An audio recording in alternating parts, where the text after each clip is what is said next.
Good morning, everybody. I am Jim Wanzeck with RE/MAX Masters Millennium, and we're here at 6020 Greenwood Plaza Boulevard, our headquarters in Mount Elbert Studio, and we're here with basically a legend in the real estate business who's been in the business for 51 years. And Jim Nussbaum is someone that has just going to talk to us about his life story. He has written a book. It is a fantastic read. If you get a chance to get it, we're going to show you all the information about that. But we're going to talk about Jim Nussbaum, the person. So the first question that I have, Jim, is, hey, good morning and thanks for being here today. Good morning, Jim. I'm happy to be here. Yeah, well, we really appreciate an opportunity like this. We interview people in our industry and really try and have our agents get to know people that have been successful in their life journeys and what it takes in our industry to be successful in the real estate business, because, you know, you and I are mentors for many, many years, and we really try to make a difference in our business. It's way past money and all that kind of stuff and success, because you've got all those accolades. But I'd really like to just, before we get too far into it, tell us about your background, how you grow up, where you grew up, and that kind of thing, and maybe a little bit about your family. Sure. Well, I grew up in Appleton, Wisconsin. It's right near Green Bay. Everybody knows Green Bay. Nobody knows Appleton. But I got two brothers and two sisters back there. They're all retired. I'm still selling, so got to figure that one out. But that's where I grew up, and after I got my MBA from the University of Wisconsin, I went to work for American Sales Masters, and that's how I got out to Denver. They transferred me out here. We did sales motivational programs around the country. Okay. Well, tell me, what did your father do? What was some of the background influences of before you got your master's? Well, my dad worked in a mill. There's a lot of mills back there, paper mills. And he couldn't make a go of it, so he started selling vacuum cleaners and windows and doors and whatever he could make ends meet to raise 5 kids. Wow, fantastic. Yep. So, and my mom would help him if he got into a slump. She'd say, "Come on, Len," his name was Len, "let's get out and we'll do some canvassing." So I learned how to canvass from my mom. Okay. And so then, yes, so after that, and you started, so you were brought to Denver with this company then? Yes, it was American Sales Masters. Okay. And we were selling tickets to a sales congress. We were doing that up in New York City, and then they asked if I would be shipped out to Colorado, so that's how I got out here. Okay, yeah. Fantastic. So how long did you stay in that business before real estate? Well, I was in that business until I realized that I made $7,500 that year, and I was number 2 in the country out of the best sales force I've ever seen, which was 85 salespeople. And I said, I don't think I'm getting paid what I'm worth. So that's when I went into real estate. Okay. Yeah. So that was in 1970s when Correct. you got into your real estate That's license. Right. And did you go directly to Van Schok then? Tell me about that. Yeah. So Van Schok, yes, I joined Van Schok Company in Aurora. The average home there was $12,500. And if you sold a $25,000 house, you had a party. Okay. You were really doing well. Uh-huh. And so I worked with the Van Schok Company, and then in 1981, there were 5 of us that felt we could do things a little better. Right. So we left Van Schok Company and set up the Kentwood Company. Mm-hmm. And that was in 1981. The interest rates were 20%, and we set up the company in March of 81, and we had the first Christmas party, the first holiday party in my home in Green Oaks, and nobody had joined us from March of 81 really? Until December. They didn't think we could make it, so I guess we kind of proved them wrong, I guess. Well, you know, I got into the real estate business in 1980, so I have a little bit of a comment. I understand what that market was like, but, you know, from 70 to 80, because my average sale in 1980 was $78,000, and that was the highest in the office at that point. And I was in this southern office of Aurora with Van Schok, and so we do have that in common. But one of the things that I always knew about you is your farming ability. So tell us a little bit about the farming ability before we go further. Okay, well, you know, I was concerned about making it in the business, and my chief mentor at that time was Sven Nyland. Okay. You remember Sven? Oh, sure I do. At Van Schok, and I said, Sven, what do I have to do so that I don't fail? And he said, 3 words, Jim: see the people. So I thought, well, how can I see the people? And one of the best things I did was to move into an area called Dam West, and I started to learn the area. I started to learn the different models there, and just we would farm. We didn't have a cell phone then. Okay. So either my wife or I would drive the area, and if we saw a for sale by owner, we would come back to each other and tell each other to go and check that house out. Okay. So yeah, so it was a farming type of thing, and once we got the listing, I would go to the 15 homes immediately surrounding that area. 5, 5, and 5. Yeah, the 5 by 5 or whatever, and just introduce myself and say, we just got this house listed, and if you folks know of anybody you'd like to have for a neighbor, we would love to find out about that. Yeah. So, yeah. Well, that's really, that's really exciting about that opportunity that you had. But one thing that struck me is what you just said is meet the people. And, I constantly harp on belly to belly, and that's really, really important for us in our industry, because we're not just selling brushes. We are relationship people. And the other thing that you also said that was really interesting is you got to know the neighborhood, and you knew the floor plans and that kind of thing. Right. So expand a little bit about that. Well, the area was developed by Joey Ryder, the Ryder Corporation, and that subdivision took a national award. I think you know that for houses that were on this green belt, and they just never had that before. So this is amazing. You have a house on a green belt, and everybody shares the green belt. Okay. So I just what I did, I just got every model, and I set up a book by model. And so what was happening then, I was getting appraisers calling me. I was getting other brokers in my company calling me, and they were asking me, well, Jim, I understand that you're really working the area. I've got this particular house that I'm going to be listing, or I'm talking to. Can you give me an idea what that might be worth? Mm-hmm. So then I would go to my book, and I say, well, that's the whatever model, the Covington model, which is the one that I had. Okay. And so I would help them get an idea what it was worth, and before you know it, I was the expert, and I think I controlled about 70% of the area in terms of listings. Wow. Now after the first year. Absolutely. After the first year. Yeah. And so consistency must have been, one of the things. But you had mentioned that you kind of had your wife as also eyes and ears of what was going on in the neighborhood. Yep. Yeah, Mary Jean has been, any success I've had is really in large part because of what she was able to do for me.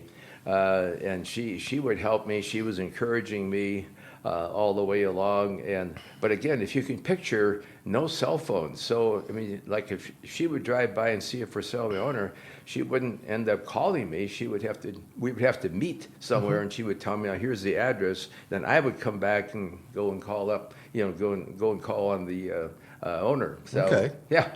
Well, so you're the original trusted advisor. It sounds like to me that I hope you knew so. that neighborhood. I hope so, and I've always liked to be considered the trusted advisor. Okay. And I don't worry about the money. The money takes care of itself if you're taking care of the client.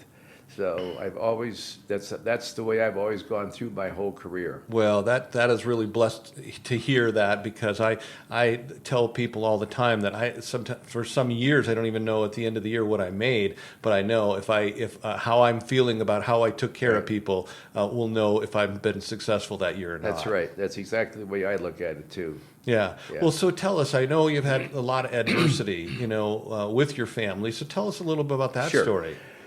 Sure. So in 1965, back in Appleton, Wisconsin, I was diagnosed with lymphosarcoma, which is usually a fatal cancer of the lymph nodes. And so, by the grace of God, I was cured of that, or at least. But what happened was Mayo Clinic confirmed it. The top pathologist in the country confirmed it. So I don't know what happened, but it was probably a miracle. But I was cured. But could it have been your positive attitude that might have helped with that a little bit? I would hope so, because I just didn't allow myself to get down. Uh-huh. And of course, I have to say, that my wife was a big part of that. Sure. Yeah, when we were dating, I took her, and I think I put that in my book there. We were dating right the same day that I found out about my diagnosis, and I dropped her off. We were just dating at that time, as I mentioned, and I told her, I said, well, this is the end of it for us, I'm sure. And she just put her arms around me and said, let's go for it. Yeah. And that was a defining moment. I think people in their lives have defining moments, and that was a defining moment for me. I was I didn't know which way I was going to go. I was pretty nervous, obviously. And what was your age, Jim, at that time? Oh gosh, I would have been probably 20, maybe. Okay, wow. 20, So yeah, 23, so something. that's a lot different than when we're in now. I mean, Yeah. that's a big shocker. Yeah, You don't yeah. expect that thing No, to kind of happen. it was a big deal. It was a big deal. So I owe a lot to her on that. And then actually, this last July, I was diagnosed with a renal cell carcinoma, and so they had to take my right kidney out. Okay. But I've got a left kidney, obviously. It's just doing well, and it was only stage 1. Okay. But so there was another little bump in the road. Okay. But I just don't give up. I never give up. Well, there were some bumps in the roads with your kids. I know you had 3 kids, Yeah. and so tell us about that a little bit. Sure. Well, our kids are adopted. Our first boy, Eric, when he was 11 months old, I came home one day and there was an ambulance in front of the house, and he had convulsed. And so what they did, they took Eric to the hospital, and they said, well, I think we'll just give him some Tylenol. But the next morning, he was back at the house, and he had a real high fever, 104 degrees. We took him to our doctor's office. He said, you better get him to the hospital. We got him to the hospital, Children's Hospital. And my wife is an RN, and while we were sitting there, they called it code 0, and code blue, I think it was.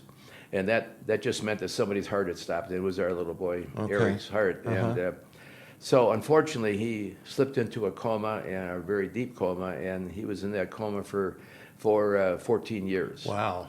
Until he passed away. Okay. So that was another adversity that we had to figure out how to overcome, Okay. which we were fortunate to do that. But in my book, I'm really stressing how we overcame these 2 adversities to keep rolling along. All right. So, All right. So tell me about the other 2 children. okay, so I have Danny, who was adopted. Of course, as I mentioned, all 3 kids are adopted. I moved Danny back over here to Liberty Hill. He is here. He's got his master's in health science, and he's still looking for an opportunity in the health field. He said it's so screwed up right now. Yeah. He's really not quite sure where he wants to fit in. And he's married to Tessa, and Tessa is studying to be a coach. She's going to coach moms to do a better job in raising their kids. Oh, and we neat. have a 13-year-old granddaughter.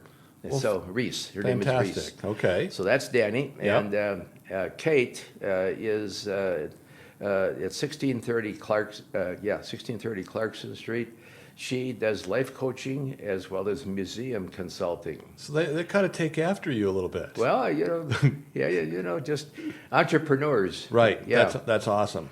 And her husband, Troy, her first husband, unfortunately, had passed away from the same brain tumor that John McCain had. So she's Okay. had some tragedy in her life as well. Wow.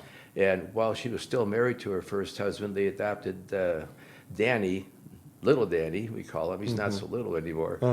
So we're just a close family and doing the best we can. Well, they live here too then? Yeah. Okay. Yeah, So 1630 Clarkson. Okay. Yeah. And so they're and she married Troy. That's her second husband. And they're doing well. Wow. Yeah. So let's take a little step back about your first year at Kentwood, you only had the 5, and it was funny because I started RE/MAX Masters with 5 people from Van Skok. So tell us a little bit about the first years and now how it's grown, where you are now. Well, the first year, it really started because we wanted Van Skok to set up a pension program for us, and they, for whatever reason, didn't want to do that. Okay. And we said, well, we can only do this so many years at this pace, and so we're gonna need to figure this out. And So they wouldn't do it. So we said, well, we're going to leave. And of course, Sven, I had to meet with Sven. I didn't Yeah. sleep all night when I was going to meet with Sven. Sure. To tell him I was leaving. And poor old Sven, he did everything he could to keep me. But then I felt better 6 months later because he left Wanzeck too. Right. Well, Sven was, I just was at the tail end of that time that I got to know Sven, and then Jerry Sellenfriend, I think, stepped in and Sure. that kind of thing. But so you ended up with your 5, but when did you really start growing? Because, I mean, you guys are the name of real estate in Colorado. It's just been a fantastic journey because your integrity and the company and the people that you've hired was just fabulous. Well, the first year, 1981, with the rates being 20%, that was a tough one. But I think as we got into 82 and 83, the 5 partners each had something that was valuable, in my opinion, to get things started. I can mention Jack Bradbury. Sure. Jack was a great manager, so Jack was with us. Roger Campbell can manage a Fortune 500 company. Sure he could. He was very, very good.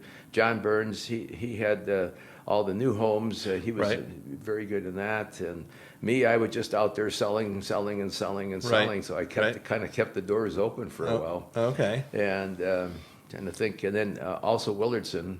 Dwayne Willardson. Dwayne Willardson. He was my next door neighbor. Oh, really? Yeah, Oh. in Littleton on Prescott Street. Oh, I didn't know that. Yes, that's one of the things. He tried to sell me my first house, and got to see how the real estate business, and he was a really nice man. So Yeah, that was neat. he is. And actually, he had the Willardson walk, which we talked about earlier, where you Yeah. go and walk to the 15 houses. Okay. So I learned that from him. Okay. So, but anyway, we started to get going, I think, in 82, 83, and then it just kind of take off from there. Right. But you've sold the company, so you're still one of the founders, but you're so the company is kind of sold now. So you're just nose down, still selling real estate. Then. Nose down, still selling.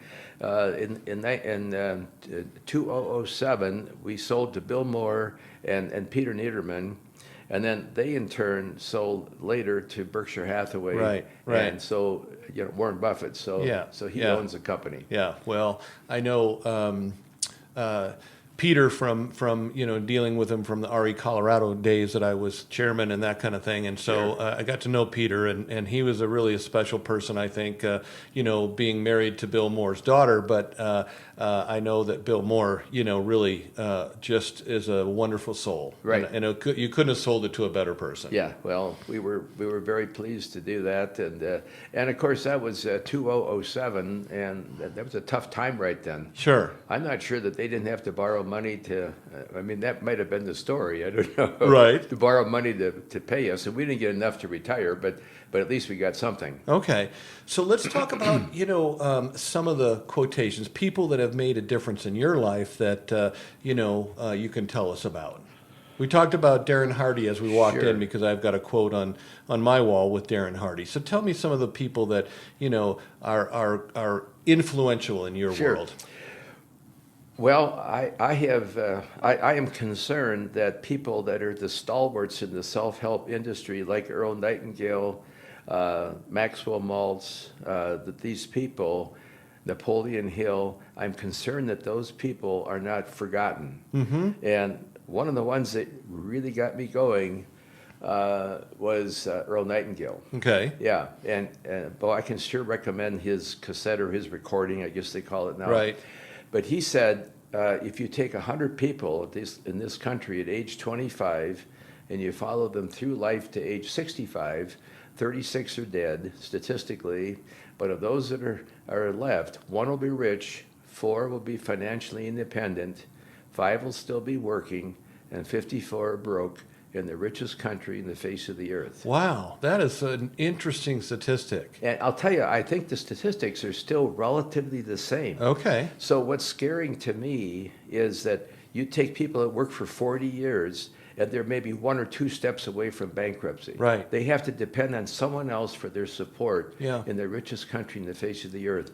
And I just want to make sure that people know that this is an issue that I mean, you just can't. You have to save. What I'm emphasizing is that live on 90% of your income. Take 10%. Don't even Right. see it. Right. And it goes off into a savings account so that you have something when you've worked for 40 years. Yeah, you know what I've noticed, and it is. I've never had any of those statistics, so thank you very much for sharing that. You know, I've interviewed over 500 people. You know, having a company and that kind of thing, and I don't. You know, I'm not like one that's going to have hundreds and hundreds of people. You know, we have 100 around us, but I've always noticed that many of the realtors in our community always spend 10% more than they've ever made. You know, because they never knew how to manage money, and that's probably a pretty good thing for us to take a look at. So thank you very much for that statistic. Oh yeah, no, that was so Earl Nightingale. Actually, I was blessed and honored to get an award from him before he passed away. Okay. And that was always one of the highlights of my real estate career, Uh-huh. that I got that. And the other person that I really admire is Og Mandino, Okay. and the greatest salesman in the world. Now that's a person that I don't even know. I mean, is he still around? I mean, No, he passed away Okay. as well. Okay. Yeah. That's my concern, that a lot of these people have passed away, and that I want to keep their legend, I guess, active, and that's one of the reasons why I wrote the book. You bet. 'Cause Okay. I got that information in Uh-huh. there. So Okay. yeah, I mean, I got an award from Og as well when I was at Van Scott Company, and it's sitting in my office. It was actually 1976, and it's a salesman's prayer. It's called the salesman's Wow. prayer. Okay. Yeah. So anyway, I mean, is there any slogan that went along with that, or? I don't have it committed to memory. No but, problem. No but problem. It's just, We'll try and get a copy of that so we can put it on on the it's background. Probably not a bad idea. Yeah, Yeah. It's really kind of neat. But so those people were two that I really was stressing, and those are the two that really come to mind right now. But we walked across our event center, and you said you knew Darren Hardy. He made a quote in your book, and one of the things that is always that he told me, and I have on our wall, is that you can do anything you want as long as you stop trying to do everything. Yes. And so, Right. is that something that you can kind of give new people advice on how to concentrate on what's the best to make a difference in your income in the real estate world? Because I know almost everybody that I meet, they're being pulled one way or the other, technology and all the kinds of things. So just tell us maybe, obviously you've already told us about the belly to belly, but tell us a little bit about, okay, if you had one thing for people to concentrate on, what would that be? Well, we are the sum total of our habits, and so the person that's the most successful is the one that has the most positive habits and the fewest negative habits. Wow. So, and we need to focus on just little tiny habits. And people say, oh, I just can't seem to get it together. And you say, well, let's say you want to, and I think this might have been Hardy or one of the guys, I can't remember now for sure, but and it's in my book. But if you're concerned about setting up a habit of walking, let's say 3 miles a day, Mm-hmm. okay, then what you do is you take just one little tiny habit of putting on your walking shoes. Just put your shoes on. Okay. Okay? Yep. Okay, got my shoes on. Then and maybe you do that and that's all you do for about a week. Okay. But then maybe in the 8th day, you say, well, maybe I can go outside now and maybe just walk around the block. Because I got my shoes on anyway. Okay. Right? Uh-huh. Got my shoes on anyway. And that's how you start. And before you know it, oh, gee, that wasn't so bad. Okay. And now I can maybe walk around 2 blocks. And before you know it, you're up to a half a mile. But it's the formation of tiny habits. Okay. That lead to where you really want to be. Wow. I mean, I will tell you, that's a nugget that, thank you. I didn't expect that would be such an impact in people's ability to start making changes in their life so that they are the top 1 or 2% that are going to end up not broke in their lives with the statistics that you gave. So You bet. And there's a book called the Kaizen. It's called Kaizen Approach, and I can't remember who wrote it, but it's the same principle. This lady was just morbidly obese, and she just, what am I going to do? I'm going to give up on this whole thing. Well, all she needed to do, they said, just stand up. Stand up when you're watching TV, which you shouldn't be doing anyway, but stand up during the commercial. okay, Then sit down. Next commercial, stand up, but at least you're moving. And that's a tiny habit. right, So, fantastic. yeah, so the habits. Habits. Yeah, the habits, the most successful people are the ones that have the fewest bad habits, like excessive drinking or smoking or whatever. Right. And the most good habits. Yes. It's yes. kind of basic. Well, you know what? I constantly preach that we're the sunrisers, not the sunsetters in our business, and so we are always trying to look for the positive and being, making a difference. And Jim, you've made a difference, and it's just been a fantastic time to spend a little bit of time to get an understanding of who Jim Nussbaum really is, because you're a legend. We worked at the same company, and it's just been an honor to sit down with you this afternoon and talk to you. Well, thank you, Jim. It's been my pleasure and my honor as well. Thanks so much. Well, so how would somebody get a hold of you? What would be the best way if they just want to pick up the phone and talk to you? Boy, I'd love to talk to him. Just give me a call on my cell phone, 303-885-0073. Okay. Or my home, 303-794-2050. And my understanding is you're going to give them some information on the book, too. Absolutely. So All that information on significance will be on here so that you can order the book. I mean, it's a great read. You know, you can buy it online. You can buy a hard copy. For my agents, we have 5 or 6 copies already in our library so that you can take a look at that. And I just want to thank Jim again for the bottom of my heart for just giving us a little insight and making a habit that is going to make a difference in your life, whether it's in real estate or whatever. Those are great tips, and thank you for being here. Really appreciate it. Sure. Goodbye for now. Thanks, Jim. Thank you.